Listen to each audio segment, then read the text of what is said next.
you seek home and identity. And there's real beauty in that, except when we live in a world that identity becomes like a dividing factor more than a communing factor.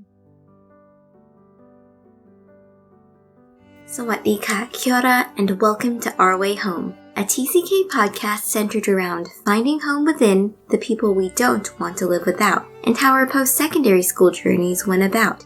I'm Patty, and like you, I'm a student of life with a story to tell. I'm also one of a growing number of TCKs or third culture kids, individuals who as children accompanied our parents into another society and were raised in a third culture made up of the shared commonalities of those living an internationally mobile lifestyle. That description is based on details from the book Third Culture Kids Growing Up Among Worlds, which discusses various definitions and interpretations of the term TCK. My podcast, however, mainly focuses on exploring the stories of those who they themselves identify as and or relate to being a TCK. In this episode, you'll be reintroduced to Marea and get to learn more about her experiences. Kia ora, I'm Marea. I grew up in Dunedin, New Zealand, even though my parents are both actually American. My dad's actually Italian, but he grew up all over the world because his dad was like a nautical engineer. But for the most part, both my parents are American. That sounds interesting. So, did you grow up in both like New Zealand and the US? Yeah, it's a great question. So I was born in New Jersey, Princeton, New Jersey. And then I moved to New Zealand when I was about 6 months old. And then I lived primarily here. We would go back maybe every 5 or 6 years for like a 1-year sabbatical. My parents had a sabbatical and they would always go back to the US. And then at 18, I went back to the US to do my undergraduate studies. And then I came back here to do postgrad studies. So yeah, it's been a real mix of the two. So you mentioned earlier, I believe you said you feel like you're from Dunedin. So when people ask you that, is that the answer you normally give, or do you feel like you're from multiple places then? Or is it strictly Dunedin? I have grappled with that, I think, throughout my whole life. I always say I'm from Dunedin, or I'm from New Zealand, and that's been growing the older I have gotten. I think having a lot of formative years in the US where I didn't sound the same as my, fellow students, really solidified that. But when I was younger, I think I would probably have said I was American. It's interesting how sometimes that point of difference when we're younger is so attractive to our little brains. And now I'm like so community focused that I kind of just am like, no, I'm in New Zealand. I'm a Kiwi. Mm-hmm. Well, that's very true. And for me, having moved around myself, I noticed that it changes when you grow older or like when you move locations too, and you start to feel that sense of rootedness is enough to make you feel like this place is home, even though you might not be from there in the traditional sense. And yeah. So, when it comes to like home and the sense of belonging, is there a particular place, whether it's a country or a city, or perhaps even, a space, an environment where you feel the most at home? Yeah. Outside anywhere, I feel pretty at home. At the top of that list would be under the water. So like I'm a scuba diver, and I can think of places that feel like home underwater. I know kind of exactly where I am on that ocean floor. Just there are places I've dove a lot. So when I really think about it, that's when I feel the most at home, would be underwater. Kind of a weird answer. Oh no, I think it really shows who you are, and it's interesting for me to have asked other people the same questions, and all the answers are so diverse, and that's really neat. And for you, with the moves that you've made, like did you find a particular move challenging, or say even with the decision to go pursue higher education in the US, did you consider staying in New Zealand, or how did you come to that decision? Yeah, so my parents had always wanted me and my sister to get liberal arts educations. And so we weren't going to be able to move overseas to go to a big school. We would have stayed. If we'd wanted to go to a big school, we would have stayed. But my sister and I both went to small private liberal arts schools. So yeah, it hadn't really been, I don't want to say it wasn't a choice, but it had been talked about so much that it felt like that was the next step. And then when I went on a tour of those places with my dad, it was pretty formative. And I just realized like what a life I could have if I made that choice. So I did. Mm-hmm. And when transitioning to, liberal arts colleges or like moving back to the US, how was that transition? Did you feel like an American or do you feel more like a foreigner? Oh, that was the most I have ever felt like a Kiwi, was that first move. People didn't understand what I was saying. I went to international orientation despite having an American passport. And all of the things that I liked and knew felt to not exist. So that transition was pretty huge. And then probably not surprising, the next major transition was when I then moved back here, and grappling with kind of the differences of what like just a US environment is versus a Kiwi environment. And now I feel quite like solidly Kiwi, in the sense that when I go back to the US, I like seeing people there, but I find it very uncomfortable. Yeah. Understandably so too, when you like grew up mostly here, and also with the accent. And I myself, I attend an American school, so I have somewhat of an American accent. Back to your experiences in college, because you still had the accent. Did people then perhaps like were you different than what people expected you to be? Say like when you started talking and sharing your experiences, and then. Yeah, well, so it's interesting. Like, whenever I was here, people always said I sound really American. And when I'm there, everyone says I sound really Kiwi. So my accent started being this very bizarre, like, almost this like trigger point of unbelonging. Because no matter where I was, it felt like even just the mere way I spoke was under criticism. And I think they think that that criticism is like observant. You know, I don't think it was intended to hurt or harm. But when I was already struggling to solidify my sense of belonging, it was a really like felt like a sensitive spot to tap on. And how about when it comes to people, and this is not just in college, but in general, are there certain groups of people that you're able to connect better with? Does them having an international background as well, is that a factor, or are there other qualities more important when it comes to building relationships? Ooh, the qualities of the people that I keep close are the same irrespective of where they are, for the most part, or at least the relationships I build now, are all people who are quite like invested in the arts, people who are invested in continual learning, in like really like active listening.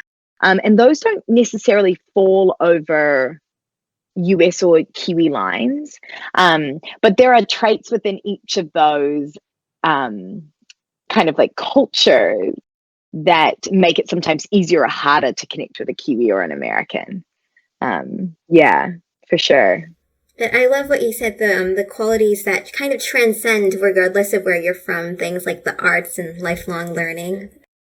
Yeah, absolutely. Yeah, there's huge things there. I find when I go back to visit my American friends, I definitely am like distinctly aware that they are different than my Kiwi friends. But those factors are still the same. Like they're still kind, good people. Mm-hmm. And you get to appreciate and embrace all of these like different nuances. Yeah, it's so good. And how about choosing what it was that you wanted to study, in college, like in liberal arts, or perhaps like, do you feel, or what you ended up doing as a career, you can, this is your chance to perhaps talk a bit more about that. Do you feel that, your background of interacting with multiple cultures then influenced what you ended up doing? And of course, like your journey with your doctorate degree too. Yeah. I think probably like most 18-year-olds, I picked my undergraduate degree kind of on the basis of what was there. I did a psychology undergraduate degree, and liberal arts, it was just a very different setup. Like we signed up for our first year courses kind of by random luck of the draw of what number you got. And so I was last. Like, me and my best friend ended up being my best friend, were the like two last people to go in. And by the time we got there, most of the courses I had thought about taking weren't there. So I took like German and economics and like all these classes. I major with a double minor in political science and Arabic. So yeah, I guess in some ways what I loved about psychology was understanding people, and I always love understanding people. And I do think having a relatively international upbringing meant that I was well aware that people were different from each other all the time. And so I wanted to learn more about what makes two people different or similar or engaged or not engaged with one another. And now I work at a Pacific Island Center, supporting Pacific Island students at the University of Otago. And I think, I mean, that job is just absolutely miraculous in all ways, shapes, and forms. But yeah, I hadn't thought about that, but I do wonder if my desire to like know more about my students is predicated on my previous like, you know, feelings of not being too sure of who I was and like grappling with like different cultures and systems within my own life. But yeah, who knows? It's a good question. And I guess it's like a mixed bag of so many different factors influencing all of our lives. It's like, in a way, even though I'm asking this question, there's no way to pinpoint this is what led to that, because totally. Yeah, it's a good point. Cool. And how about, having moved around also, like I've noticed that for some people, they still feel a sense of restlessness of wanting to continue to move around. And whereas others, because they've moved around often, they want to find some place to settle. And of course, like, it's not like we're making a draw and saying, like, this is what I decide to do for the rest of my life. But in your case, do you lean more towards a particular, way of life, or it's more of like up in the air?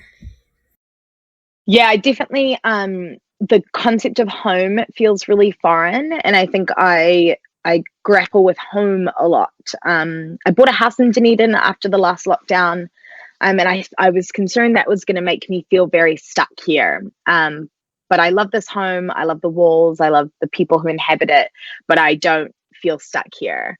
I think that I will move, and the place I will move will be very purposefully not New Zealand or the US. Because then it like gives credence to the lack of home feeling. I think sometimes when you spend time when I'm in New Zealand for a long time and I miss the US, it's like, oh, what's home? But being somewhere else is like, oh yeah, this is just like a different place, not one of my two homes. Yeah. And it seems like our experiences are quite different too when you go to a place that's, not your passport country, and it's like a different set of expectations. It's like you're starting on a blank slate. Yeah, and you can just say to people like, "Oh, I'm a Kiwi. I'm a Kiwi American, and I live here." And they're like, "Oh, cool. Okay, great." But there's not expectations that you will understand or fit in or do things the right way, because like there's not a complete understanding. There's not an expectation that you have known this culture and that you should play by the rules. And so, what about the term third culture kid? Because for me, we met before, not at the Silverline event, I can recall, but I remember that was, Silverline, for those who don't know, it's a student well-being initiative at the University of Otago, and I like to attend many of their events, and one of them, Marea, was facilitating, and I love that Silverline often creates safe spaces where we can share about many things, and through that conversation, I found out that you're also identify as a third culture kid. With this term, like, how did you first find out about the term, and whether or not, like, you do, like, identify with terms? Because I know some people are not a fan of terms, seeing them more as, like, labels and whatnot. Yeah, I remember very distinctly the feeling I had when somebody told me third culture kid and going, oh, yeah, that's it. But I cannot for the life of me place exactly where it was. I think it was a friend from the US, actually. What did it do? No, it was great. I was like, oh, thank goodness. Like, somebody has explained this feeling. And I don't have to keep grappling with what it is. I love the label. I think it's like very clear for me that is what the challenge is. or the challenge and the beauty is all depicted in the term third culture. And I think once I started to have that label, I really saw it as a culture unto itself. So what does it mean to be a third culture kid? And what are actions can I then classify as being home within this label of third culture kid? So yeah, it gave like a lot of relief, I think. And speaking of Silverline and other things that you do, I want to talk about that side as well as your improv that you do as well with things like mental health that you're obviously passionate about as well. Perhaps can you describe as to why it's something you've become so passionate about? Yeah, I think that mental health is so interesting in the way that we create mental unhealth the same way we create mental health. We have kind of created a world where people can just get like pushed down the hill and just a snowball effect happens where they get wrapped up in so many challenges, and then they're at the bottom and we're like, come on, like pick it up and like walk up the hill. And that never made sense to me. Like, why do we put all the things there that they're going to catch when they fall and then ask them to walk back up? Mental health wasn't a huge topic when I was in university. And when I look back on my time there, I think, oh, that's what was going on. And I think it's really cool that young people now are really awakened to what was going on at the time. I also think that identity has become a really strong factor for young people. Who we are, what we are, is such a big player. And I think that really contributes to mental unhealth, actually, in a lot of ways. And so I got really passionate about it when you realize that, look, like at the core of people, there are so many similarities. And like, how do we bring people together as opposed to like demonstrably separate people based on their differences? Yeah. Oh, that's a beautiful explanation. True. And like this sense of belonging, of course, we're talking about belonging in certain places, but what's equally important, or perhaps even more so, is feeling a sense of belonging within yourself. Yeah. Mm-hmm. Yeah. And I think like, I mean, even if you take like, I have lots of theories about, I mean, nation states are a weird concept, right? That like I have a passport for New Zealand and a passport for the US is weird. And that means that I can't go to other places without some sort of, like, all of that was invented and made up the same way that like the issues around gender and sexuality and identity, they're invented. There shouldn't be issues around them, but we made them, which means that we have a duty to unmake them. Yes. And so I think that, I yeah, and I think that when you are seeking home, when home is stressful for whatever reason, you seek home and identity. And there's real beauty in that, except when we live in a world that identity becomes a separating, like a dividing factor more than a communing factor. Mm-hmm, that's very true. Yes, especially in a world that's so much more polarized, and it's almost as if we've lost sight of what truly matters. Totally. Yeah.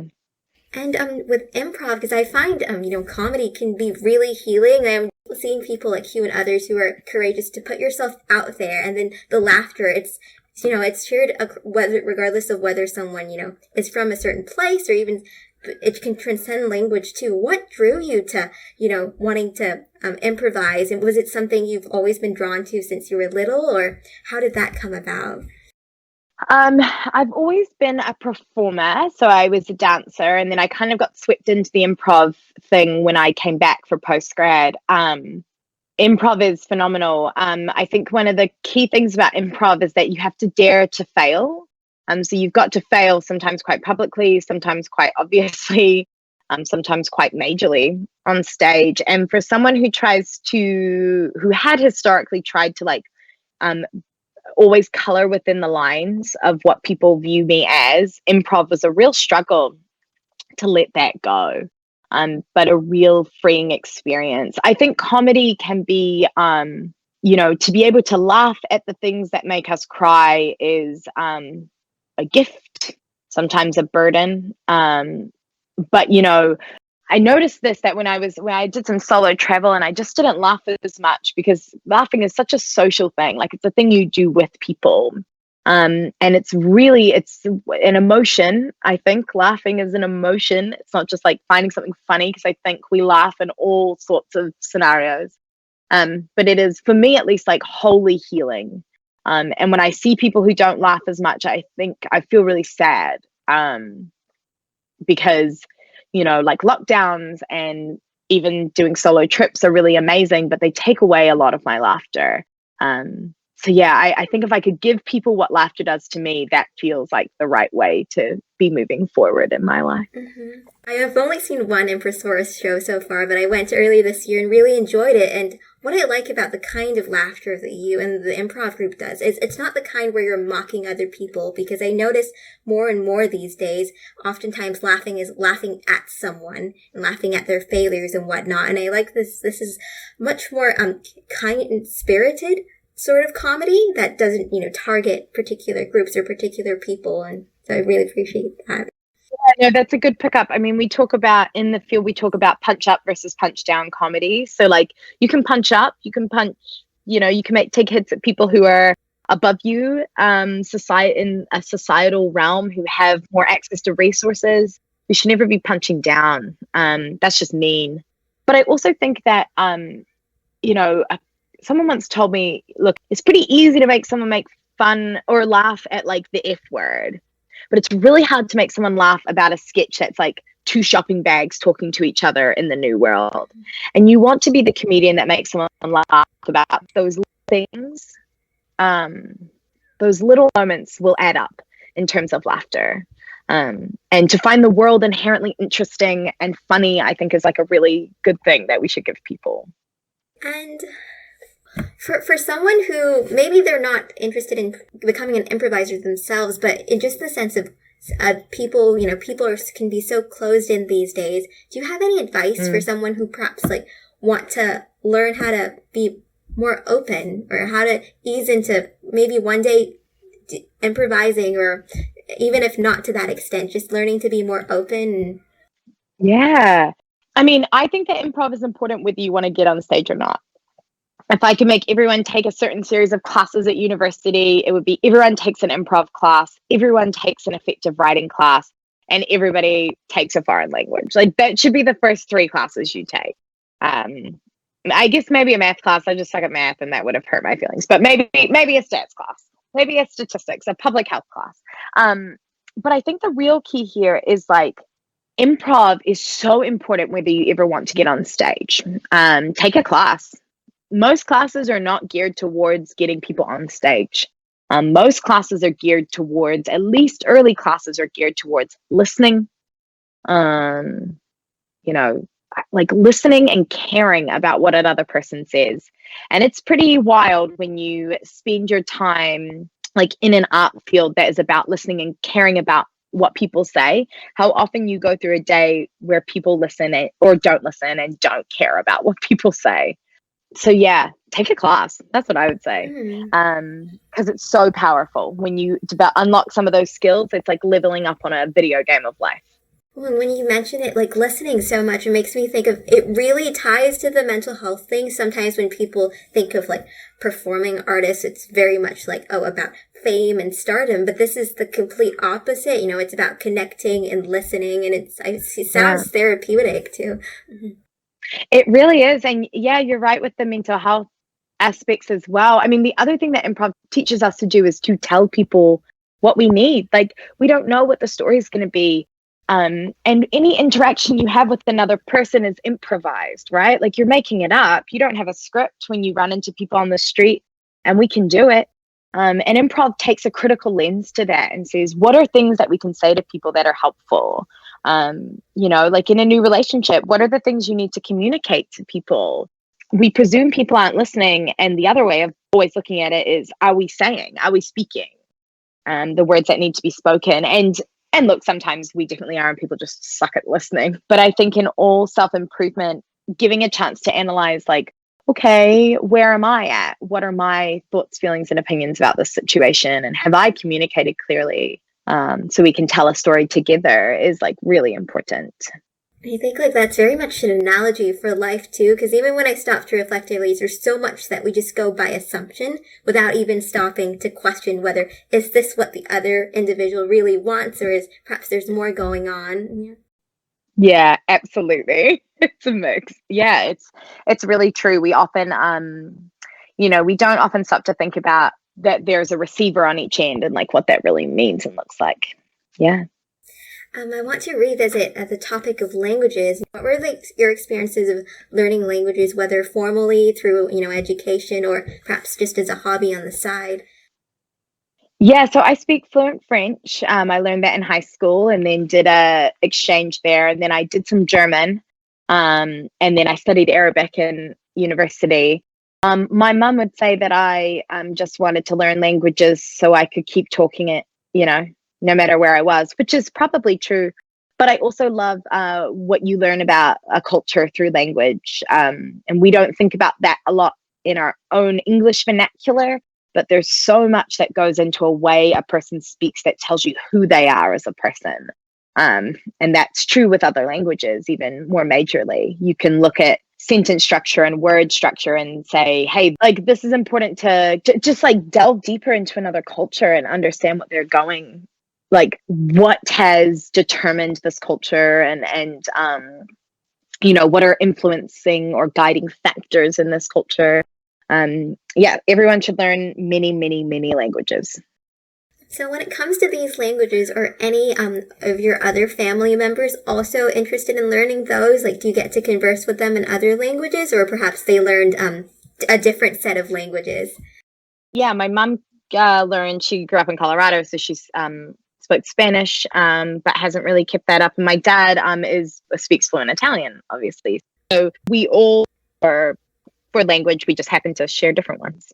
Since this podcast is also to help those who, have to make the decision of what to do after secondary school and revisiting that topic with you, is there any piece of advice that you received that you felt helped you on your journey, or is there a piece of advice you'd like to give for students in a position where they're lost and unsure of what to do next?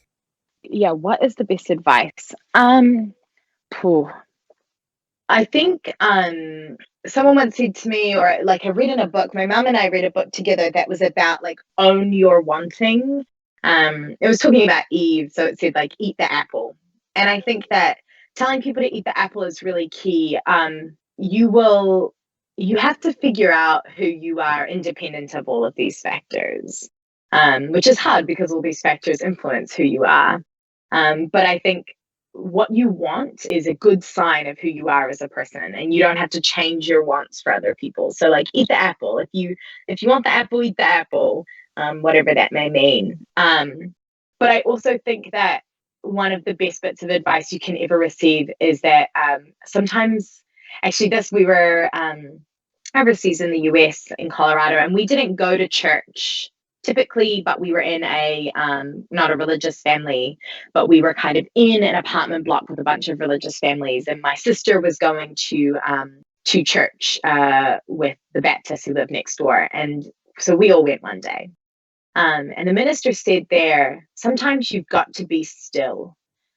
And that is a phrase I heard when I was 11, and it has constantly come back to me at all moments of my life. Sometimes you've got to be still.